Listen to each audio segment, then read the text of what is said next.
Does your machine start up, maybe run for a second? Maybe you got a push primer and you push the primer, you pull the cord and it runs for a second or two, couple of seconds and shut off. Or maybe you get some gum out or some ether hot shot spray and you take the air cleaner off, or you just spray it by the air cleaner and you pull the cord and she starts up and she runs for a few seconds and shuts off. Does that happen to you?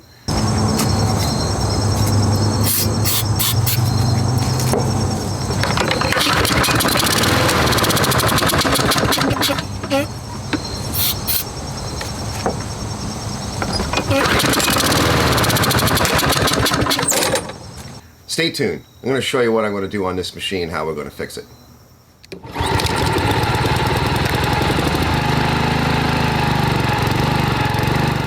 Now, as I said, I'm going to show you guys what I do to handle a situation like this. And I have to say a few things first, because we need to cover some definition of terms. Now, this is one fix. I have a couple other videos out there on, does this happen to you? Or is this, is this your machine doing this or that or the other thing?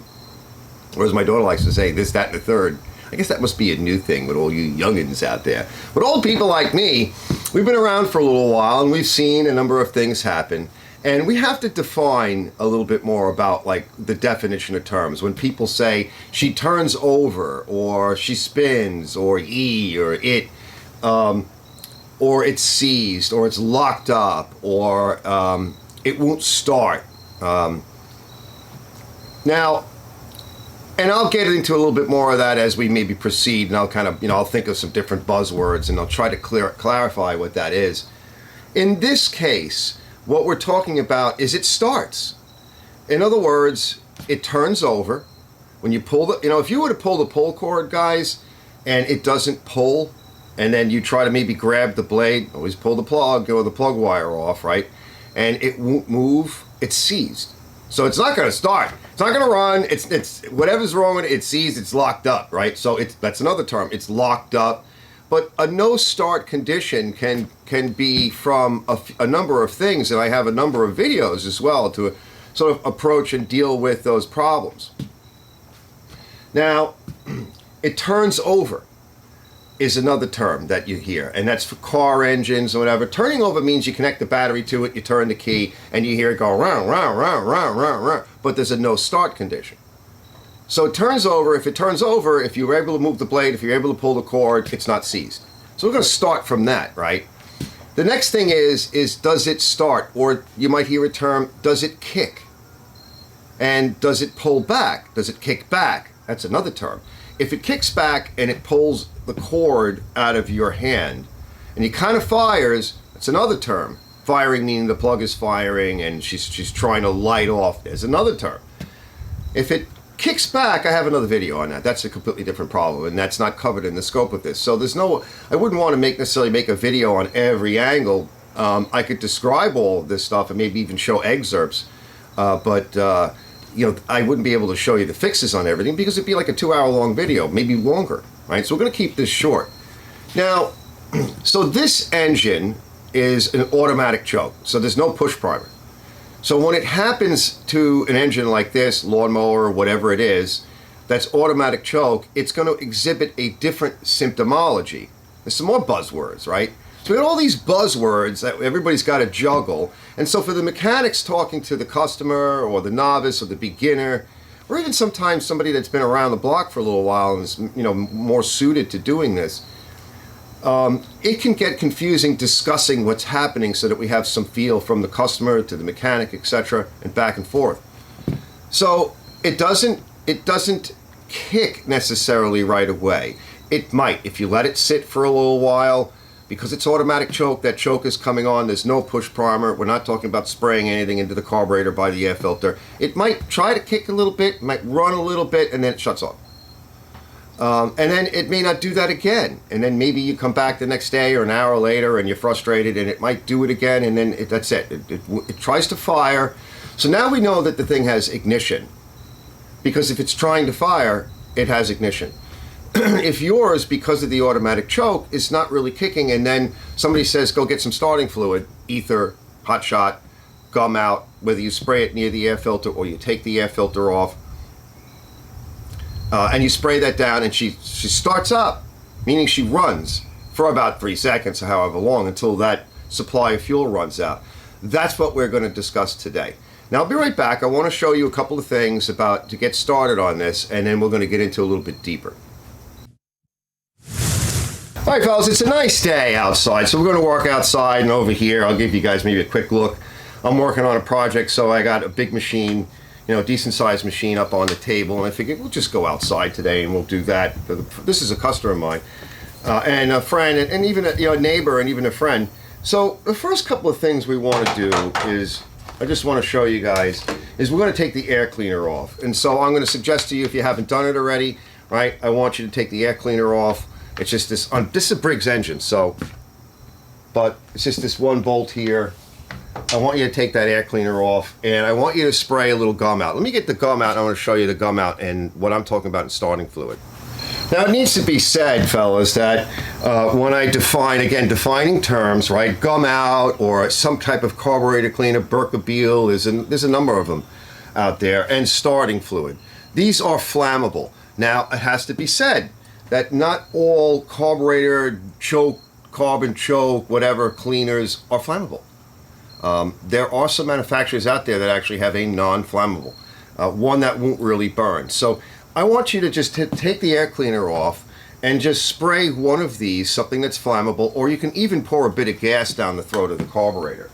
And just as an example of it is, I have these little squirt bottles. Some of you guys that follow me on the channel know that I've got them with 2-stroke in it. I got them with a transmission fluid mix. This is just regular gas. And squirt it down the throat of the bottle. Just a little, the throat of the carburetor, just a little bit out of the bottle. And pull it. Okay, pull the valve back, give it a pull, and see if it starts. If it fires and then shuts off, we're on the same page. And that's important, because that's why going forward into the video, you're not going to waste your time with another repair unless you just want to learn a little bit more. Now, on the Craftsman's, for the most part, they're using, generally speaking, especially the older Briggs motors, right? They have 2 Phillips head bolts that hold the top on. We're going to want to take that off, and so that we can see a little bit more clearly on the newer Briggs motors, right? It's 3 bolts and the whole pull starter comes off. And I would recommend either way, get in there and maybe use a little super clean and get in there and clean everything off. All right, just to finish up with the gas tank. So I have a little rubber cap,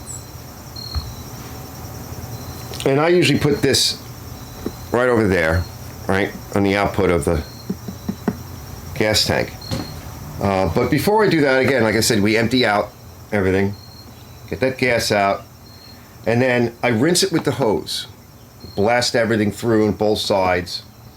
Then I'll put in a little bit of super clean, leave a bit of water in the bottom if it's really dirty. And this one didn't seem to be that dirty, but well, I'll get to that in a minute. Put my cap on, put the cap down, and I'll shake it up real good, rotating it around. And then I'll dump it out, pull this cap off, blow with the hose, and then try to get out as much water as I can. Then I take my air compressor, and you're really going to kind of need something like that, and I blow, right? And I try to get it all out. And it's hard because these tanks have a compartment down here and a compartment sort of more up over here. It's hard. And then when I feel like I've got most of it out, I put the cap back on, I put a little bit of clean, fresh fuel in, just a little bit, put this cap on, I shake it around, and I dump it, right? And that'll grab some of that excess water and sometimes more dirt, like this one. I thought I had it clean after the hose, and I put gas in it, and I did that deal, and I found more dirt in the bottom of the tray. I blow it again. And on a nice day like today, what I'll do is, now it's not super clean, like it's not really, really clean, it's just well rinsed. By the way, this is a machine I did not that long ago. I put it out in the sun and I leave it for a few hours, sometimes a day. And I left it overnight. I did this last night before I closed up the shop. It's dry now. We don't want any water in here.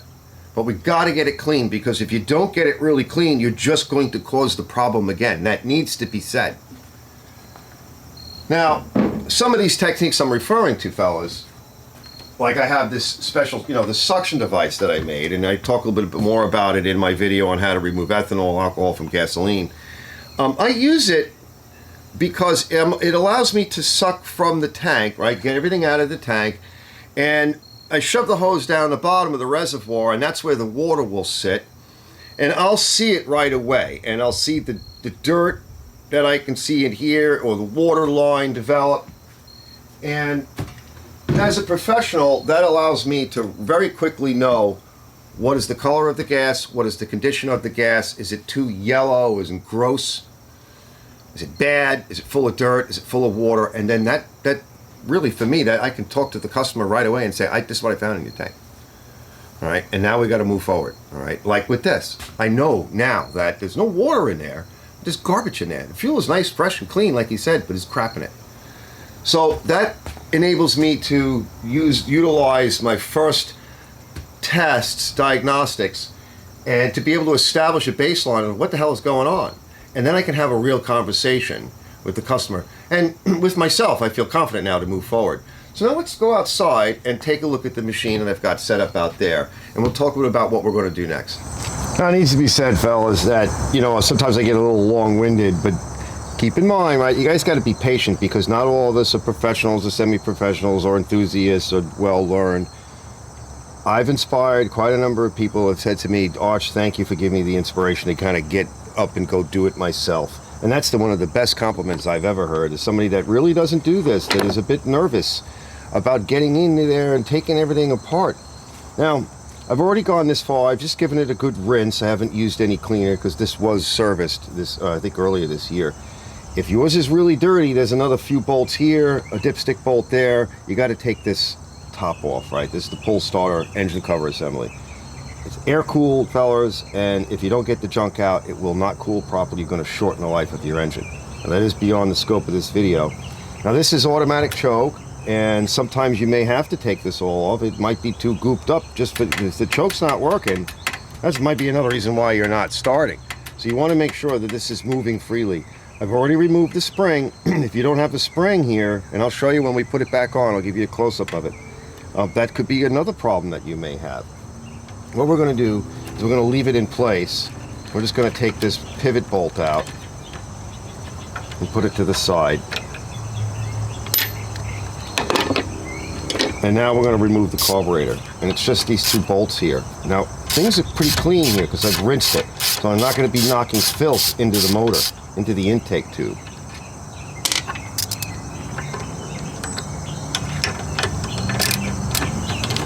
Very simple. I always use 1/4-inch drive.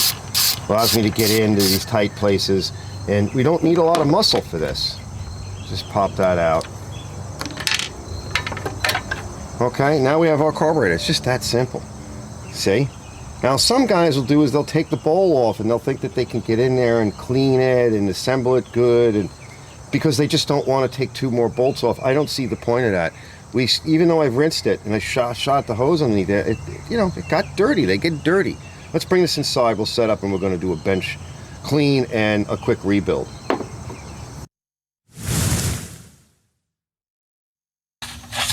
All right, fellas, so I'm going to get started. And again, I can't stress enough, right? We want to get the junk off of the carburetor body because I don't want it going back in to the carburetor itself and just making things worse. So I'm just going to start off with a quick brush and a quick cleaning. You can use your gum out or whatever, but this is just what I do, just to knock off all of the junk on the outside. And this one's not as bad, like I said, because I already rinsed it with the hose, but also because I was in here. I think at the beginning of the year when he needed the full arch tune-up. All right, and I'm just going to blow with compressed air. Now, when I say compressed air, on carburetors, about 30 psi. If you got a regulator, turn it down.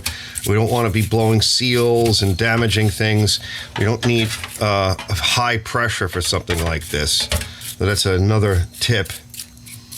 All right, so I'm just going to wipe this off, and we'll be back in a minute, and we'll crack it open, and we'll clean it the rest of the way. Let me get rid of what's in there. This is just, a bit of oil and maybe some two-stroke that I had laying around, and let's take a peek.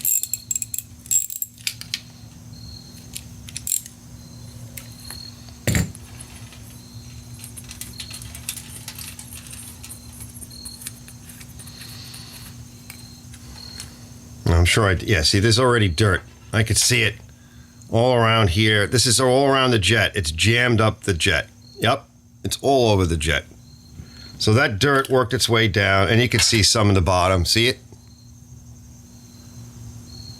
It's full of dirt.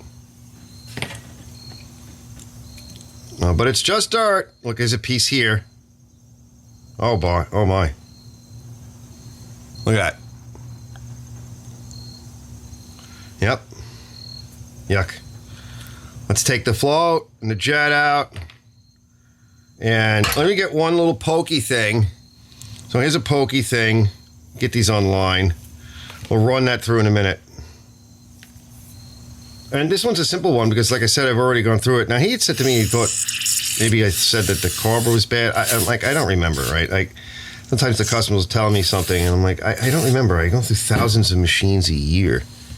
I can give personalized service, but we're just going to poke it. This is the emulsion tube.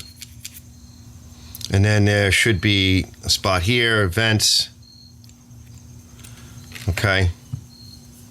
There's our gasket. Now, we don't really want to let that gasket sit in gum out or anything. So if it's just for a few minutes, it's one thing, but it's in beautiful shape because it'll distort. Now, we can put, this is tranny fluid with a bit of gas. And tranny fluid, think about, a transmission. There's nothing but highly machined surfaces and these in there. So that's why I use it. It rejuvenates, invigorates, nutrifies. All right, I'm just going to blow right through.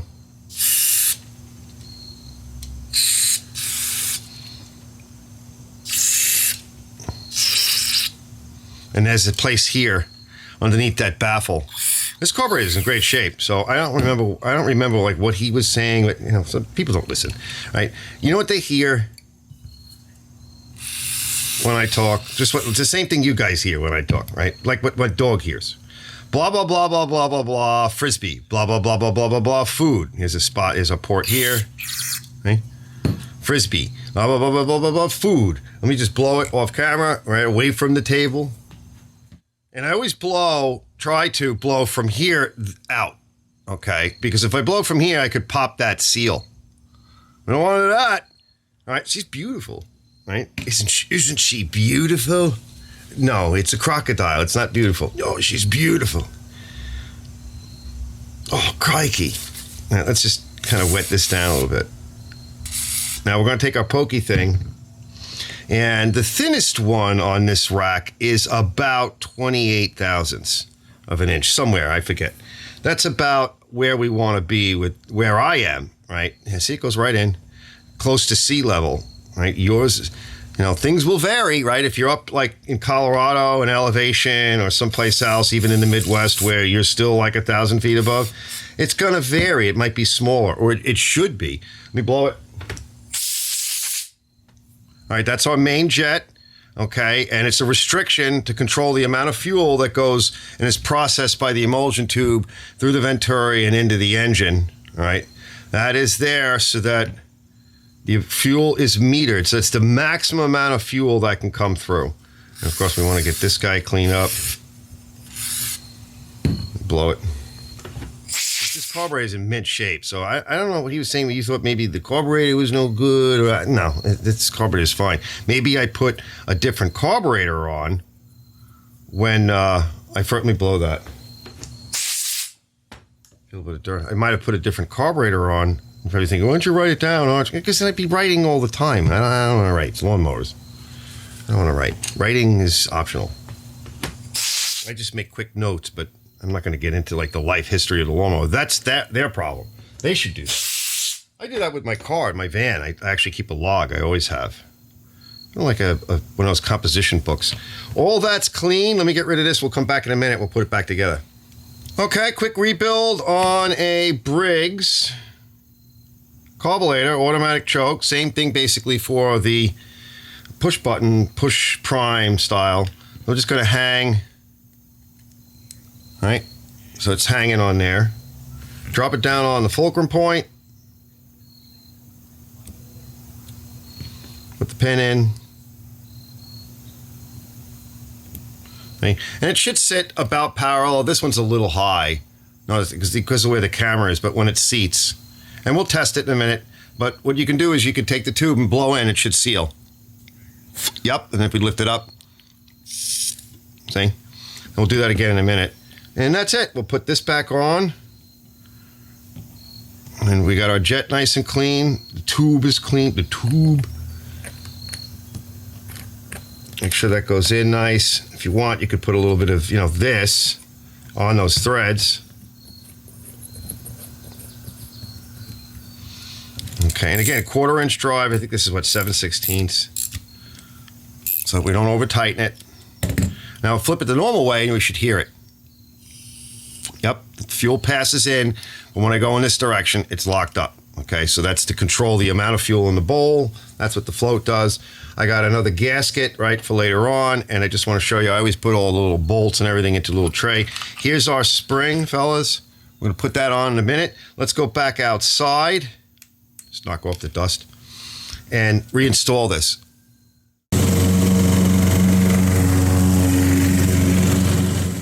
Okay, so just make sure everything in this area is clean. And we don't knock any dirt. And we're going to hang the carburetor right on there. I know it's going to be a little shadowy and everything, but we're working outside today. That's okay. You don't need to see every little step. So just kind of put it on that Z-bend, or as the Brits like to say, Z-bend. Make sure we don't cross-thread. Get it started. Just snug one side. Snug the other. It pulls in nice and straight. Yeah, that clamp is getting in the way. All right, we got it. Now, if you want, you can put I'm gonna put just a touch of oil on this. Make sure it's clean and rust-free.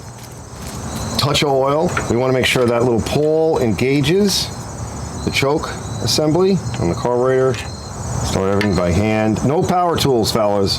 Please. It's not required. Don't over tighten it, but just make sure it's snug. Right, we got good movement. Let's put that spring on. We're going to hang that spring back here, and I'll get you in for a close-up, and then hang it here. Don't lose it. All right, fellas, we're all snugged up here. Spring is on. It feels good. It's returning. I can see the choke plate opening and closing, so we know we're good there. It's thermostatically controlled, in this case, by the muffler. Muffler's got an actuator rod that comes up when it gets cold. Right, it pulls the choke on, so it's cold, and then when it gets hot, it slowly pulls the choke off. All right, and this is our adapter plate. Now, I have a fresh gasket on the back of it. Not as critical for automatic choke, absolutely critical for a push button, as I mentioned earlier. I'm just going to put this on, just don't over tighten it. It's even with these, right, the manual automatic choke rather, even with these, there's no reason. I'm using a nut driver here. I think it was at 5/16, so 9 or 8 millimeters, something like that, equivalent. And just snugging it up. And yours may be a little difficult to get off. Sometimes they put a Loctite on so they don't kind of vibrate off. There's a lot of vibrations in these machines. Okay. You get a pair of pliers. We're going to put the fuel tank on in a minute. These are the bolts, fellas. They have this shank on them. Okay, and so these are the ones that are going to hold the fuel tank down on the top. Also the dipstick. I took the dipstick one off in case I was going to pull this lid, but we don't need to in this job because, like I said, I've already been through it. Gonna push that on. Walk our clamp back. A nice fresh location. Hang it like that, and then this is the bottom bolt. Let's get that started now. It's easier to do in this scenario. And just kind of get it started. It's tight, I'm just walking it in. That's good. Now we'll put these bolts on one at a time, lining up your fuel tank as you go. Don't over tighten these. Again, I've seen guys use. Now this one guy, he's got a YouTube channel, and everything with him is zipping it on, and he just wrecks these. Actually, look at the green lemon, and you tell me who that YouTuber is. I have a video. It's called The Green Lemon. When I first started, sold me an absolute. Literally took all of his garbage, put it together into a lawnmower, and sold it. And I was hoping just to get a few parts because in those days they didn't have a lot of parts. and just absolute everything was garbage. Everything. He literally put together his garbage and sold it. Very disappointing. This one's having a little bit of, oh, there you go. There we go. Don't cross thread these, right? They're like peanutted or bung nutted into the tin. So you overstress this, that'll be the last time you deal with it. I mean, it gets so bad, all of this won't come off. It tries to come off together. It's a mess. So just a word of caution. Okay, we're going to do a test in a minute. All right. So we're locked down. Tank is on. Now I'm just going to show you guys. We're going to do a quick test. I'm just going to spray a little bit of gum out into here or something, hot shot fluid, so that you can see, simulating what it's like when it just runs for a moment and then shuts off. Okay, just real quick, we'll put this top on. I don't have this piece. He took it off and he started messing around in here and bending stuff, thinking that that was going to fix it. You know, they find something and they got to put their hands on it. And that's just a human thing, but I'm almost guarantee you that he bent this lever. The springs weren't tight enough. Well, they're not supposed to be tight, and yeah, they're supposed to be tight enough. That's this spring in here, right? That's part of your governor assembly. It has to be adjusted so it pulls on it just enough to work with the governor to get the correct 28, 29, 3,000 RPMs. So, all right, we'll give it just a quick hot shot test.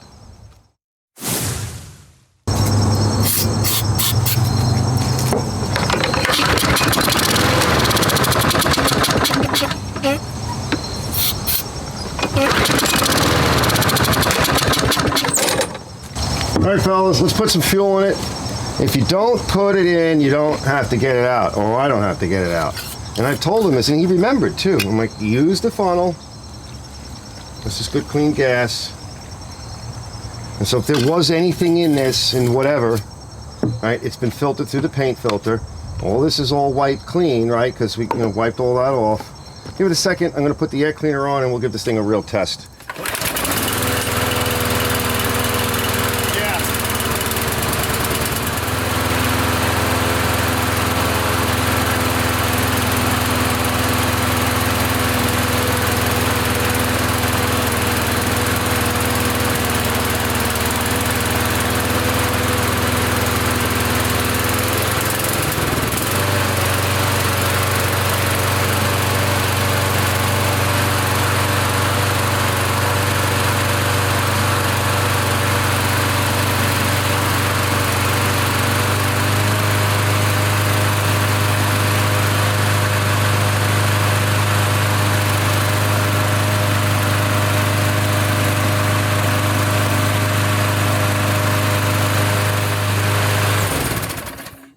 Running good. Let's just give it a quick start.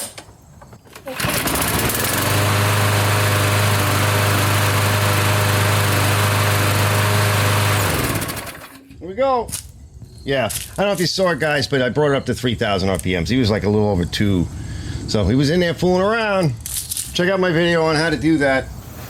So yeah, he was in there. All right, he said he was in there. Springs aren't tight enough. Okay. Well, they have to be the correct height, and you can check out my video on how to adjust RPM, Briggs engines, and what have you. So if you want a deeper in-look understanding, looking into in-depth, 3,000 RPMs, fellas, the correct way to really do it, honestly, is blade tip RPM, if you really want to know. But I like to set it around 3,000 RPMs. It was up about, I had to bring it up about 1,000, almost 1,000 RPMs. I think it was like 22,000 something. These engines, as they get a little older, right? Yeah, you could probably bring it to 32, whatever, who cares? Bring it to about 3,000 RPMs, it's going to last a whole lot longer. That's really what we want. Everything, guys, about buying time. Service is about buying time. Today's, everything's on a budget for me, because today everything just keeps going up and up and up, and we need a little bit of relief here and there. You guys could do it. You could do this. There's no reason why you can't. A tune-up at the local shop is probably about 125, 150 if it's running. If it's not running, it's a repair. All right, so hopefully this was helpful. I think I've covered all the bases in a relatively quick video. I try to pack as much in as possible. It's very straightforward to do. But the one mitigating factor might be is that if your machine has not been tuned and has not been properly cleaned, then I have videos on that, and it's a lot more than, it can be a lot more than, oops, you got some water and some dirt in your gas. You might be needing a full-on service. Cables are all bad, your wheel adjusters won't move, your blade's shot, it's out of balance, the engine is packed with grease and filth and maybe even mice. Hopefully this is helpful. I'll see you guys in the next one. Thanks for watching Archer's Garage. Somebody call the customer and tell them to get this piece of junk out of here. Damn.